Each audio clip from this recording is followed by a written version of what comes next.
Bonjour à tous.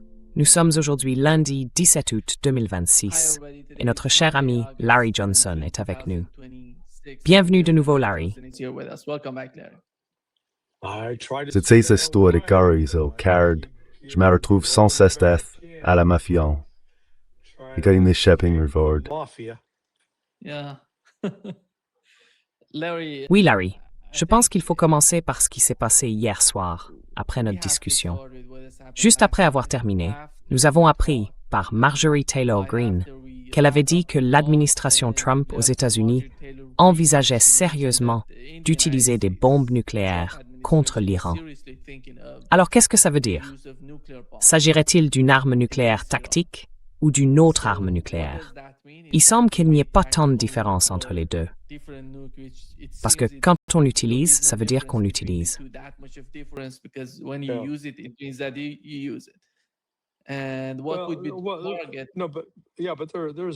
Et quelle serait la cible? Oui, mais il y a une grande différence entre le tactique et le stratégique. Je veux dire, les armes stratégiques sont lancées depuis des silos.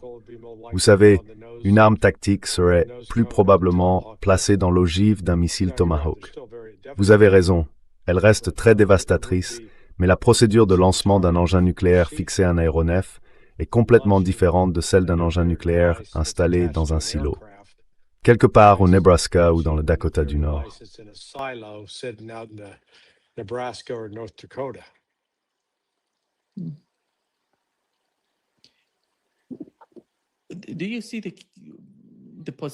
Voyez-vous la possibilité d'utiliser une arme nucléaire ou quelque chose de ce genre en Iran?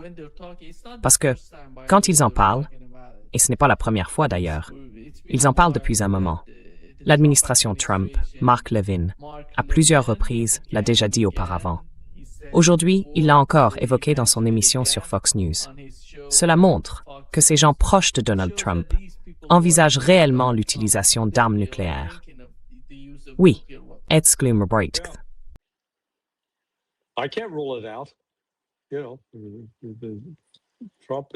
Vous savez, Trump a déjà fait des choses plus folles que ça, ou en tout cas des choses folles jusqu'à présent. Alors là, ce serait vraiment du jamais vu. Mais je pense que c'est aussi pour ça que ça fuite maintenant. C'est tellement fou, tellement alarmant, que les gens présents à cette réunion commencent à en parler.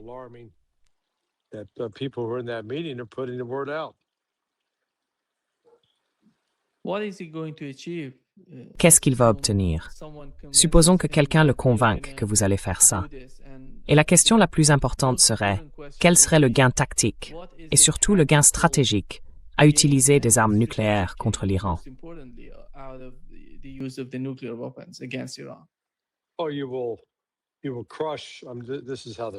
Oh, vous allez les écraser. Voilà comment ils voient les choses. Ça va désorienter l'Iran, ça va les désillusionner. L'armée se sentira vaincue. Nous aurons détruit un élément nucléaire essentiel de leur arsenal. Et donc, en plus de la pression économique, ils voudront arrêter. Ils voudront se rendre. Je pense que c'est comme ça qu'ils réfléchissent. C'est des conneries, mais c'est comme ça qu'ils réfléchissent.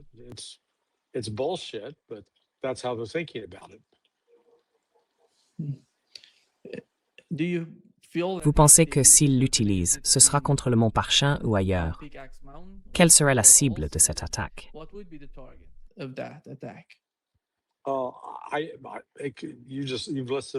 Vous avez évoqué plusieurs possibilités. Ils ne me consultent pas sur le choix des cibles. Donc il s'agirait très probablement d'un site nucléaire plutôt que de larguer ça simplement au-dessus d'une zone civile.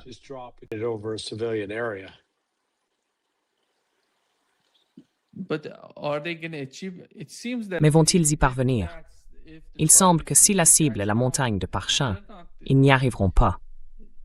Nous ne connaissons pas les caractéristiques des armes nucléaires qu'ils vont utiliser, mais nous connaissons la situation de cette centrale nucléaire et à quel point il serait facile pour une arme nucléaire de la détruire.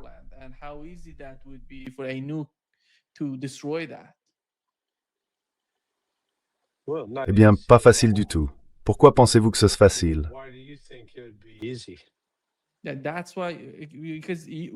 C'est pour ça que, parce que quand on fait quelque chose comme ça, l'utilisation d'armes nucléaires, ce serait à mon avis quelque chose de totalement hors norme. Ce ne serait pas quelque chose de normal. Ça voudrait dire que tout remonterait à la surface et tout le monde deviendrait fou, si d'accord. Qu'est-ce que vous voulez dire par ça va tout faire remonter? Je ne vous suis pas. Oui, parce que personne n'a utilisé d'armes nucléaires depuis que les États-Unis les ont utilisées. Oui, oui. Right. Yeah, I mean, we really don't have a database to go on. Oui, enfin, nous n'avons pas vraiment de base de données sur laquelle nous appuyer. Tout ce que nous avons, c'est ce qui s'est passé pendant la Seconde Guerre mondiale. Et même les armes nucléaires tactiques d'aujourd'hui sont bien plus puissantes que les bombes larguées sur Hiroshima et Nagasaki. Donc ce que nous savons, c'est que si elles sont larguées sur une zone civile, elles feront énormément de victimes civiles. Quant à savoir si elles peuvent détruire un site nucléaire construit sous terre, renforcé spécifiquement pour résister à une explosion nucléaire, à la chaleur comme à l'onde de choc, ainsi qu'à la force physique réelle de la bombe. Ce que nous savons, c'est que l'Iran a conçu ses villes souterraines et ses installations de travail au mieux de ses capacités d'ingénierie, peut-être avec certains de vos anciens collègues, pour résister à une explosion nucléaire. Les États-Unis peuvent donc déclencher une explosion nucléaire, mais elle n'aura pas nécessairement l'effet incapacitant que nous espérions. Vous savez, ceux qui risquent le plus d'en souffrir, ce sont les civils.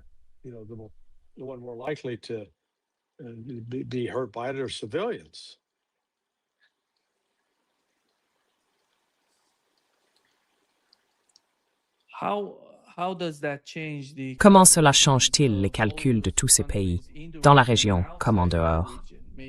Peut-être dans l'esprit des Russes, des Chinois, je dirais aussi des pays de la région, et de l'Iran lui-même.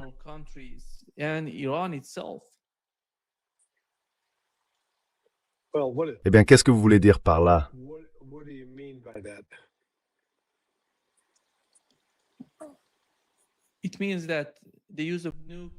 Cela signifie que l'utilisation d'armes nucléaires va changer la stratégie de tous ces pays qui poursuivaient, vous savez, qui voulaient, d'une manière ou d'une autre, avoir un programme nucléaire. Et à partir de ce programme nucléaire, ils pourraient fabriquer des bombes atomiques. Ils pourraient produire des armes nucléaires. Oui, mais quel pays? Vous parlez des Saoudiens? Par exemple, ici au Brésil, le Brésil est un pays à seuil en matière de programme nucléaire. Le Japon aussi, comme d'autres pays.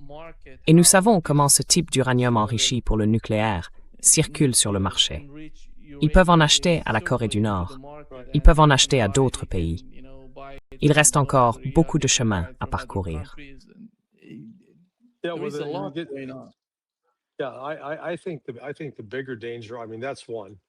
Oui, je pense que le danger le plus important, enfin, c'en est un, il ne faut pas l'écarter à la légère.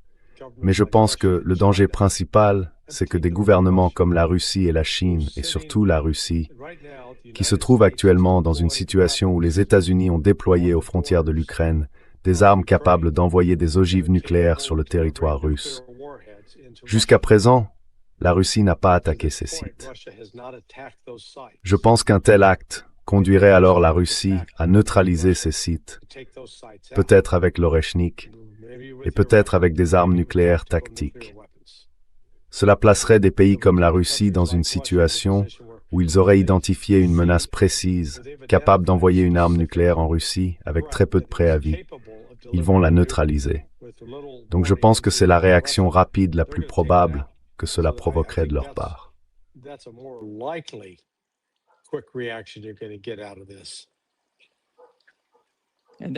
Et cela rend le TNP sans objet. Parce que qui va encore rester dans le TNP?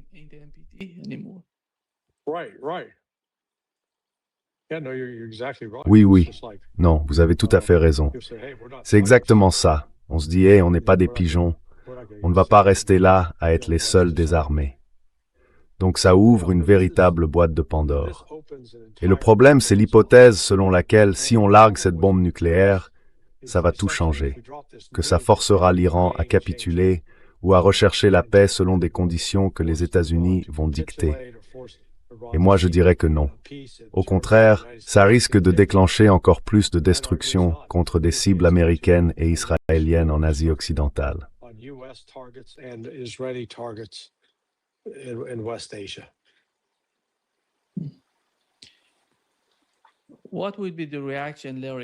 Quelle serait la réaction, Larry? On a vu que l'Iran a frappé Nevatim, pas Dimona, mais les environs de Dimona auparavant, pendant la guerre. Et selon vous, comment l'Iran réagirait-il si, supposons-le, les États-Unis attaquaient la montagne Pickaxe en essayant de détruire la centrale nucléaire? Comment voyez-vous la réaction de l'Iran à cela?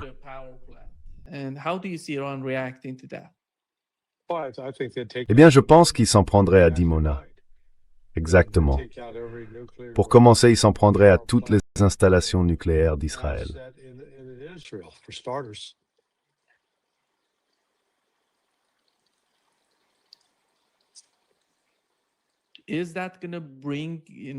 Est-ce que ça va provoquer, je ne sais pas, s'ils attaquent l'une de ces centrales nucléaires, quelles en seraient les conséquences pour l'environnement? Ou peut-être, je ne sais pas, est-ce que ça va être une sorte d'explosion de bombes nucléaires? Une sorte de...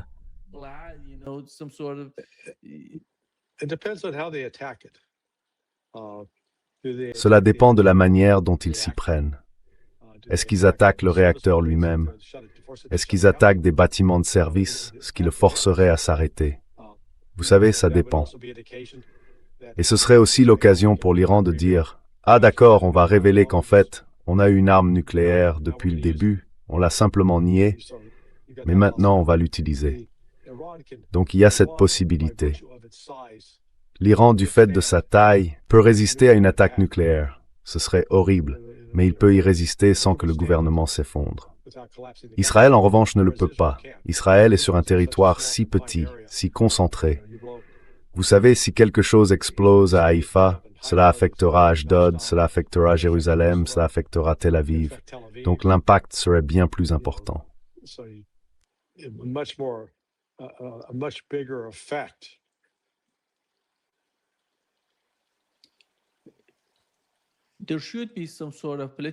Il devrait y avoir une forme de soutien politique à Donald Trump s'il décide de faire cela. Je ne sais pas qui prendra cette décision. Donald Trump lui-même, les membres de son administration, ou s'il leur faut davantage que cela, le Congrès, je ne sais pas, le Sénat. Qu'est-ce que vous voulez dire par soutien politique? Je ne vous suis pas là. Je parle du soutien politique des républicains et des démocrates. Parce que lorsque cela arrivera au Congrès, lorsque cela arrivera au Sénat, la décision ne dépendra pas uniquement de l'administration Trump. Ils auront aussi besoin du soutien politique des républicains et des démocrates pour faire une telle chose.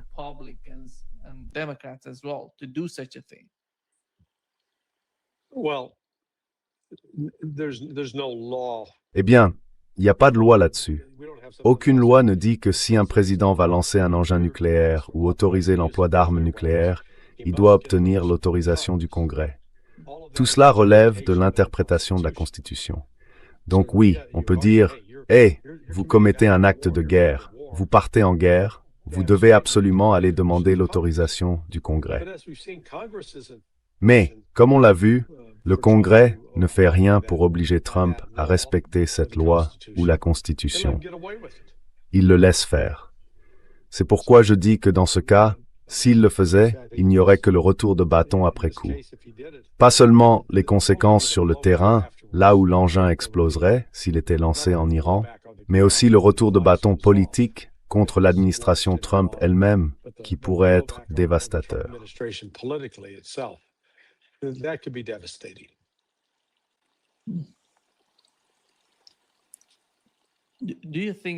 Pensez-vous que l'Iran frapperait Israël avec des armes nucléaires ou qu'il cherche plutôt à se doter de l'arme nucléaire? Eh bien, ça dépend.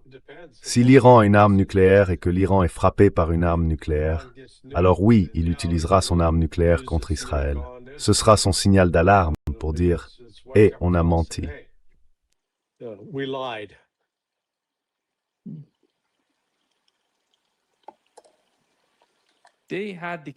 Ils en avaient les capacités, Larry. Vous suivez les médias persans. Vous apprenez qu'ils avaient la capacité de produire des armes nucléaires depuis très longtemps, depuis plus de 15 ans. Right. Right. Yeah, no, Oui, oui. Non, je le crois. Je pense que la seule raison pour laquelle ils ne l'ont pas fait, c'est Ali Khamenei et sa fatwa. Par respect pour lui et pour respecter ce précepte religieux, l'Iran a refusé de le faire. Ils ont refusé de se salir de cette manière. Iran refused to do it. They refused to dirty themselves up that way.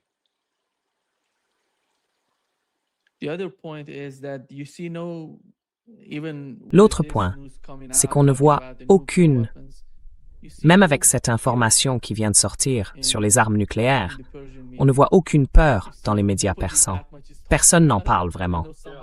Je ne sais pas, d'une certaine manière, ils semblent ignorer ce qui se passe. On dirait qu'on prend ça plus au sérieux que les médias en Iran, les médias persans et les responsables iraniens. Parce qu'aujourd'hui, tout ce qu'on a entendu concernait le commandement central du quartier général de Khatam al-Anbiya. Ils ont déclaré « Nous ne resterons pas indifférents au blocus naval des États-Unis ». Et ils parlent du blocus. Personne ne parle de l'utilisation d'armes nucléaires. Et ils ont dit qu'ils allaient attaquer. Dans cette nouvelle déclaration publiée aujourd'hui, les gardiens de la révolution disent « L'ère de la défense est terminée. Notre stratégie s'est orientée vers une offensive à grande échelle et nous pousserons la situation jusqu'au point critique. » Que pensez-vous de cette nouvelle stratégie de l'Iran? Quel serait ce point critique?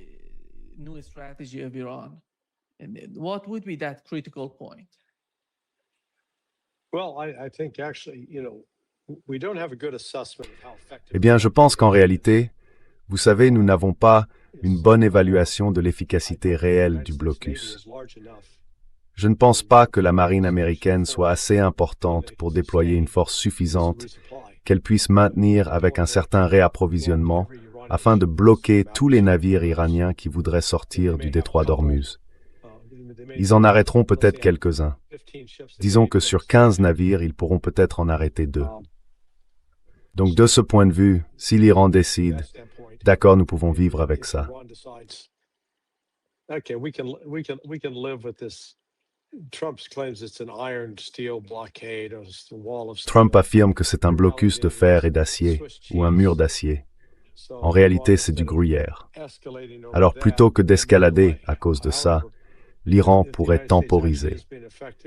Mais si les États-Unis parviennent réellement à mener efficacement ces interceptions en mer, je peux imaginer l'Iran dire « D'accord, nous allons engager une bataille navale contre vous.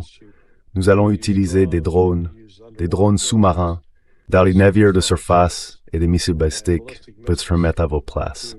Partez. Et ne retirez pas dans le commerce.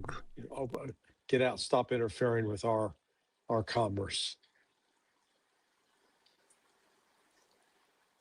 Donald Trump exige une reddition totale.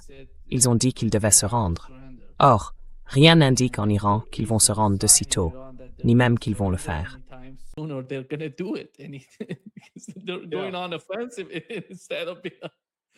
Ils passent à l'offensive au lieu de... C'est... Oui, non, enfin, c'est ça. L'Iran a des options, et comme on l'a vu, les États-Unis continuent de déplacer leurs options plus à l'ouest ou de les repousser plus loin vers l'est.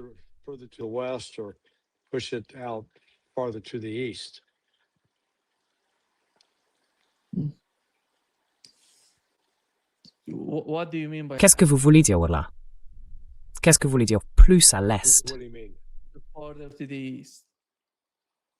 Eh bien, simplement pour créer une marge de sécurité plus importante.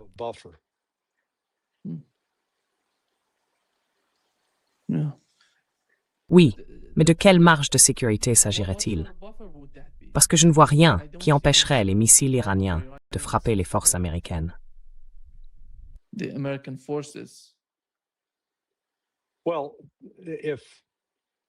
Eh bien, si l'Iran devait réellement s'en prendre à ces navires, parce qu'en gros, l'Iran a déjà fait tout ce qu'il pouvait contre les bases, n'est-ce pas? Ils peuvent encore causer un peu plus de dégâts, mais ils ont essentiellement forcé les États-Unis à quitter leur base. Donc maintenant, il faut s'en prendre aux navires. Eh bien, je ne sais pas quelles sont les capacités iraniennes, avec leurs missiles balistiques, pour viser des navires. Ils devront peut-être se tourner vers la Chine pour obtenir des missiles anti-navires ou déployer des sous-marins. Mais là encore, tout dépend jusqu'où à l'Est, les États-Unis opèrent. Parce que, vous savez, en ce moment, ils ne sont pas juste à l'entrée du détroit d'Ormuz. Ils sont à environ 320 km au large. Donc c'est une chose de dire qu'ils ont ce mur d'acier infranchissable.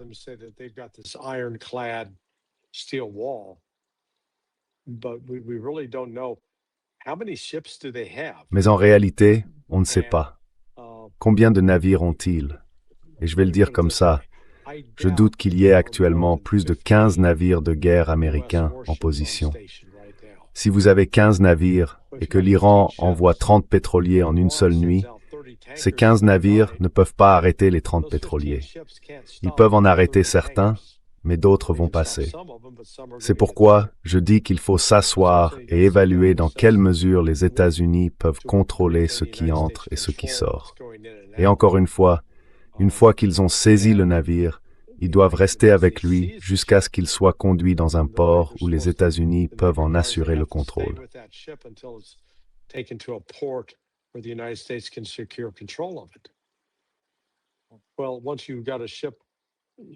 Eh bien, une fois qu'un navire est touché, vous savez, s'il commence avec 15, il tombe à 14 puis à 13.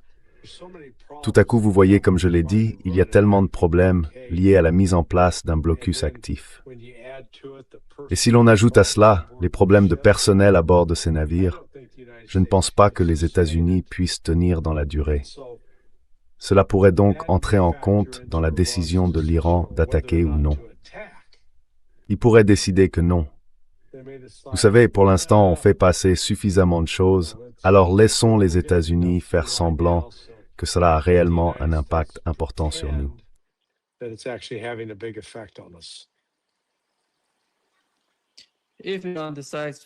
Si l'Iran décide d'attaquer de nouveau, quelles sont les capacités des États-Unis dans la région, en termes de porte-avions et d'armes dont ils disposent? Je ne sais pas.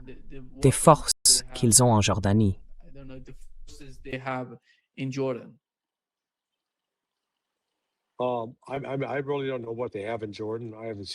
Je ne sais vraiment pas ce qu'ils ont en Jordanie. Je n'ai pas vu d'ordre de bataille.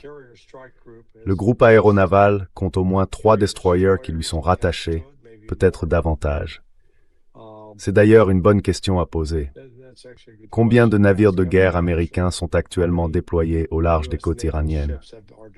Mais je pense que ce nombre est relativement faible. Donc, les destroyers, ils en ont 3. Ils ont un nombre limité de missiles parce qu'ils les tirent depuis un système de lancement vertical. Alors, une fois qu'ils les ont tirés, ils ne peuvent pas. Ce n'est pas comme si un navire venait se mettre à côté pour leur apporter d'autres missiles à charger. Non, ils doivent retourner naviguer jusqu'à un port, comme Diego Garcia, où ils ont des grues capables de remettre de nouveaux missiles dans ces tubes.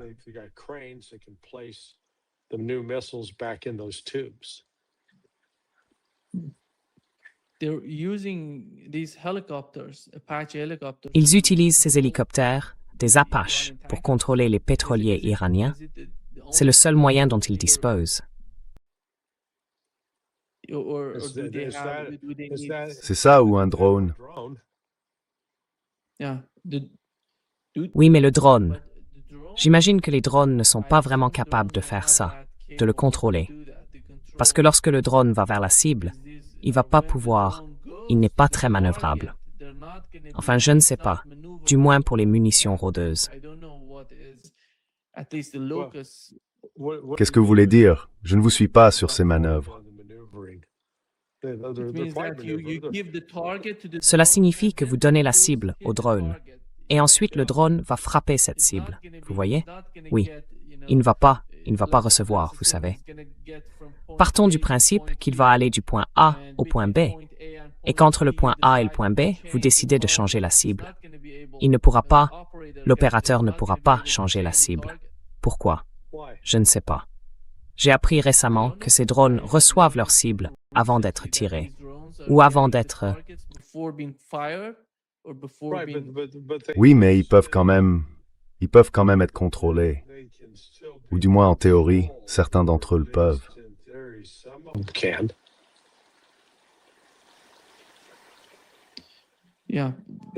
Oui, le problème, pour les drones qui doivent contrôler les pétroliers, c'est que ces drones vont très vite, alors que les pétroliers sont très lents. Well, they're not that much. Eh bien, ils ne sont pas tellement plus lents. Vous parlez des pétroliers, des navires. Oui, ils sont lents, mais alors quoi? So, yeah, they're slow, but so what? I mean, Cela signifie qu'ils ont besoin de quelque chose de plus contrôlable. but you're acting like these are all Mais vous faites comme si c'était tous des drones suicides, dédiés, qui, vous savez, une fois que vous avez entré les coordonnées, partent et qu'on ne peut plus rien y faire. C'est pas ce que je comprends. Moi, je comprends que c'est justement pour ça qu'il y a des opérateurs de drones. Ils peuvent piloter le drone, ils peuvent le diriger, ils peuvent le manœuvrer et ils peuvent lui ordonner de ne pas attaquer. and they can have it hold off attacking. Non, Larry. L'autre point, c'est qu'en ce moment, il me semble que malgré toutes ces discussions en Iran et aux États-Unis, Donald Trump ne veut pas lancer les attaques avant les élections de mi-mandat.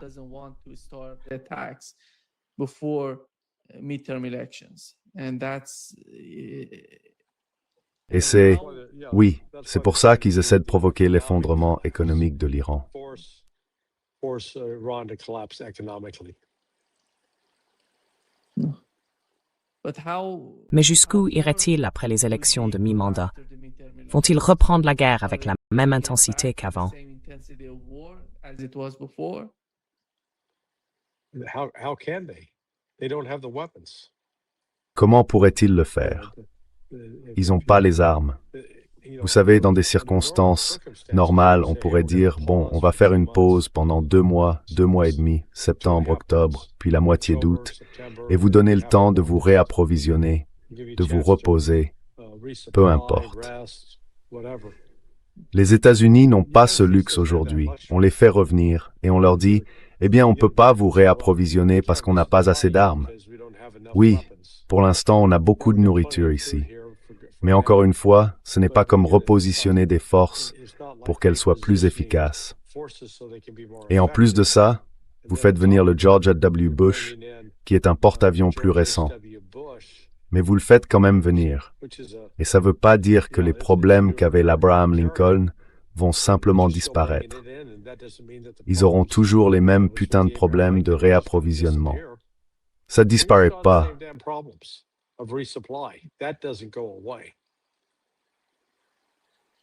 Oui, Et je regardais justement, on dirait qu'ils ont plus de 20 navires. Alors faites le calcul. Retirez le porte-avions, parce qu'il ne va pas aller essayer d'éperonner quelqu'un. Donc disons qu'ils ont 19 autres navires. Il suffit à l'Iran d'envoyer 30 navires. Vous savez, ils en interceptent 19 et 11 passent.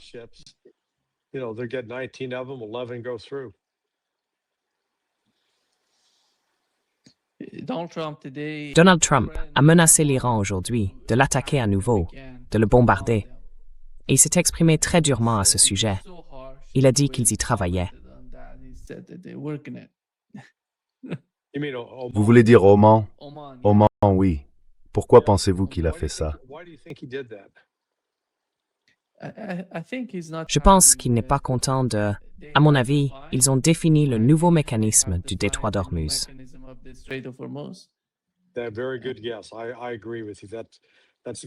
C'est une très bonne hypothèse. Je suis d'accord avec vous. C'est exactement ma conclusion aussi. Apparemment, Oman et l'Iran se sont mis d'accord sur une grille tarifaire et Oman va être prêt à commencer à percevoir des droits. Et là, franchement, je pense que ça a fait sortir Trump de ses gonds. Mais encore une fois, voilà Oman, qui s'est fait avoir par les États-Unis. Vous vous souvenez, vers le 23 ou le 24 février, les Omanais étaient assis dans, je crois, Kirkcaldy, en Suisse, avec Jared et Witkoff.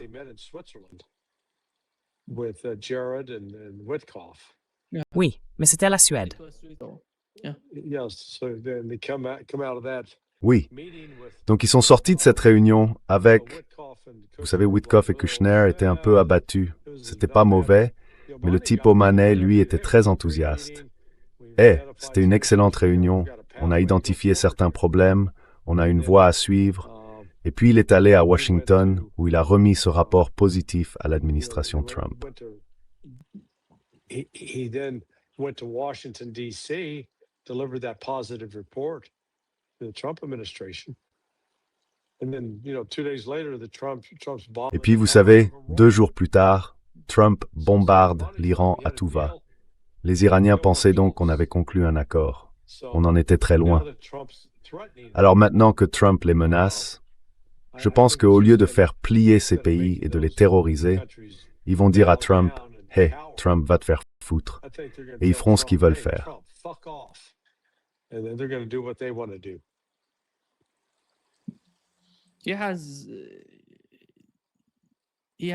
Oui, je suppose qu'il a un certain levier, un levier économique sur Oman. Et comment cela va-t-il jouer en sa faveur? Parce que tous ces pays du Conseil de coopération du Golfe ont leur argent à New York.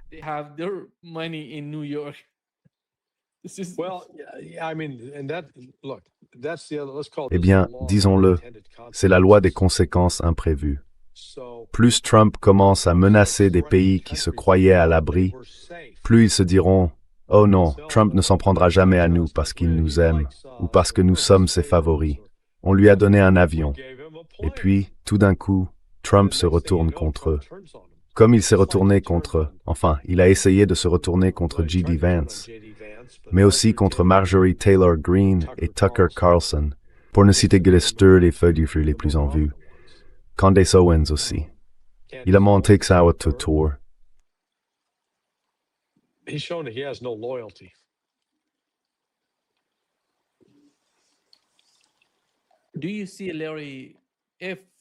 Vous voyez, Larry, si Donald Trump décide d'utiliser une bombe nucléaire, j'imagine qu'ils vont en parler avec Israël.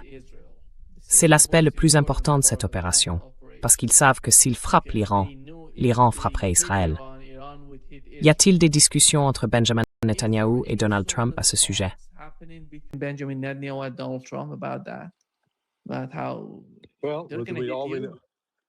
Eh bien, tout ce que nous savons, c'est que Jared Kushner s'entretient aujourd'hui avec Bibi Netanyahou. Nous ne savons pas ce qui a été dit. Il est possible qu'il ait évoqué ce sujet, mais pas au point de dire « oui, c'est imminent. Nous allons le faire. Mon beau-père envisage de le faire. »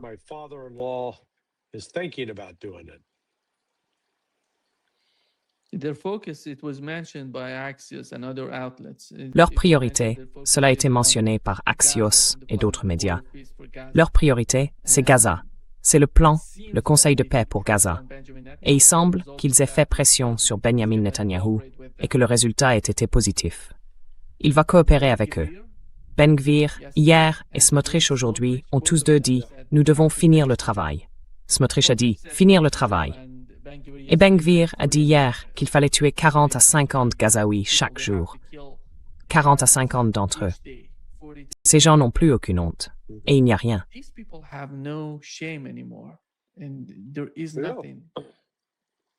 Eh bien, pour être honnête, je ne suis pas sûr qu'ils en aient eu au départ. Vous savez, il y a un bon mot en espagnol, sin vergüenza. Ça veut dire sans honte, n'avoir aucun sens de la honte.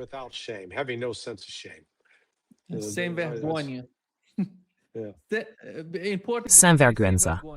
En portugais, ils disent sans vergüenza, sans honte, sans aucune honte.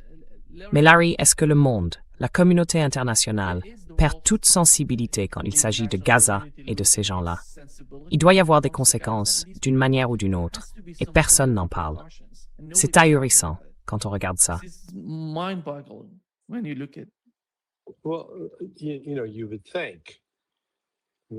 Eh bien, vous savez, on pourrait penser qu'au moins les pays musulmans, sachant que tout cela a commencé par une attaque contre le mont du Temple, que ce qui a conduit à l'attaque du 7 octobre était une réaction à l'invasion du mont du Temple par les colons qui tentaient d'en chasser les musulmans de ce lieu de culte.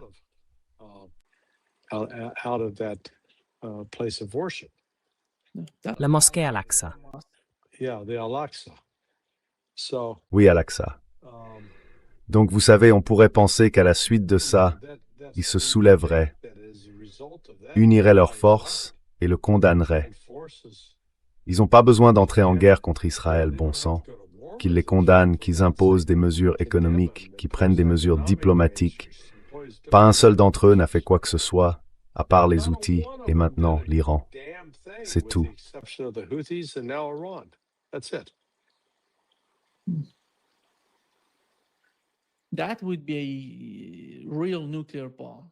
Ce serait une véritable bombe nucléaire si Israël faisait quelque chose à la mosquée Al-Aqsa. C'est tellement important pour tous les musulmans du monde entier. Ils peuvent réagir. Même les dirigeants en Arabie Saoudite ou en Turquie qui coopèrent ou essayent de contrôler l'opinion publique dans leur pays, je ne les vois pas parvenir à la contrôler encore si Israël. Parce que l'idée du troisième temple en Israël est tellement grave. Oh oui. Oh yeah. But again, and here's the irony with all this. Encore une fois. Both within Judaism, Et voilà toute l'ironie de cette situation. Dans le judaïsme, dans l'islam comme dans le christianisme, les trois religions s'opposent à l'idolâtrie, c'est-à-dire au fond au fait de créer une structure physique qu'on vénère. Comment appeler ça autrement? Je pense que la position théologique correcte, c'est de dire Dieu a créé la terre et la terre elle-même est sacrée. Il n'est pas nécessaire d'avoir un lieu particulier pour adorer Dieu. Et encore une fois, ce sont les trois religions monothéistes. On n'a pas besoin d'avoir, on ne devrait pas avoir besoin d'un lieu particulier. Mais qu'est-ce qu'on observe au sein du christianisme?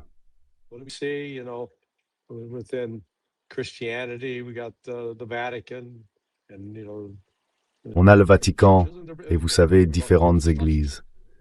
Et encore une fois, ne vous méprenez pas, ce sont de magnifiques édifices. C'est la même chose dans l'islam, avec la vénération de la mosquée Al-Aqsa, de Karbala, de la Mecque, de Sainte-Sophie, la grande mosquée d'Istanbul. Là encore, ce sont des bâtiments physiques auxquels l'ennemi a conféré une autorité spirituelle. Et quand vous essayez d'en parler aux gens, ils se mettent tout de suite sur la défensive.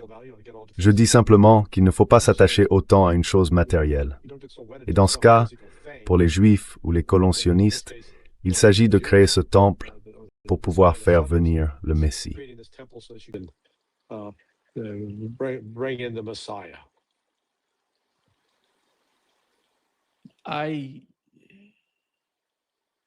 Je pense que tous les musulmans autour d'Israël marcheraient vers Israël si quelque chose de ce genre se produisait. Tous ensemble, ils marcheraient vers Israël. Les gens, je parle de gens ordinaires, pas armés, sans rien. Ils seraient tellement en colère si quelque chose de ce genre arrivait.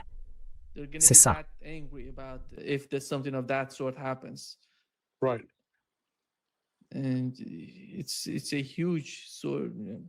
Et c'est une immense sorte de... Larry, qu'en pensez-vous? Vous savez, je comprends que les gens soient très émus à ce sujet. Je n'essaie d'insulter aucune des différentes croyances religieuses, mais pour ma part, j'ai un problème avec le fait d'attribuer un caractère sacré à un bâtiment, au lieu de dire « considérons toute la création de Dieu comme sacrée ». Cette idée que ceci est sacré et que tout le reste ne l'est pas, non. Élargissons plutôt ce concept du sacré, jusqu'à arrêter de tuer des gens parce qu'ils sont une création de Dieu.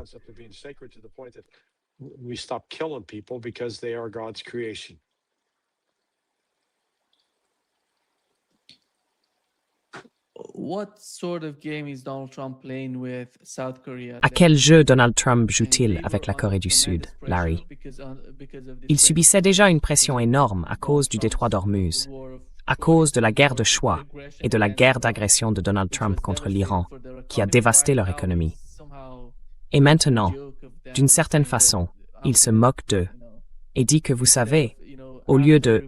Vous savez, après avoir retiré ses systèmes de défense aérienne THAAD, le système THAAD de Corée du Sud, Il s'en prend encore au gouvernement de tous les côtés. Que veut-il de la Corée du Sud? Quel est le problème? Il a dit, vous ne nous avez pas aidés dans le détroit d'Ormuz. Il n'avait aucun moyen de se rendre dans le détroit d'Ormuz pour aider les États-Unis. Que veut-il de la Corée du Sud? No, obedience. He wants his ass kissed. De l'obéissance. Il veut qu'on lui lèche le cul. Enfin, c'est tout. Et encore une fois, quel est l'objectif de votre politique étrangère? Voir combien de vos soi-disant alliés vous pouvez mettre en colère. Ce n'est pas une stratégie très efficace, si vous voulez mon avis. Aliéner les Sud-Coréens et en gros les insulter? Non, ça n'a absolument aucun sens. Yeah, makes no sense whatsoever. La conversation dont il parle, qu'il aurait eue avec Kim Jong-un, le dirigeant nord-coréen, fait partie de ce plan. Il a dit « Je parlais avec Kim Jong-un ». Wait, you're suggesting that Donald Attendez, Trump has a plan? vous êtes en train de dire que Donald Trump a un plan? Really? Vraiment? Oui, vraiment? Allons. Enfin, il occupe tous les côtés d'une même question. Ce n'est pas un plan. I mean, C'est juste une réaction émotionnelle sur le moment. That's not a plan. That's just an emotional reaction in the moment. Oui, d'accord Larry. So Donc, we didn't on n'a rien réglé, n'est-ce pas? did we? Non, nous ne sommes pas là pour régler quoi que ce soit. Nous sommes le fait de ce qui se passe. Très bien. Well, Le responsable est à Washington. Et en ce moment, ça ne l'intéresse pas. yeah, it doesn't Oui, care. ça ne l'intéresse pas. Oui, d'accord. Bon, je vous verrai demain. See you tomorrow, Demain à 19h. 19h, oui. 7 p.m. Yeah. If you're looking Si vous me cherchez à 7 heures du matin, vous allez chercher longtemps. long and hard. Oui, À plus tard. D'accord, très bien. Salut, prends soin de toi. Bye. salut.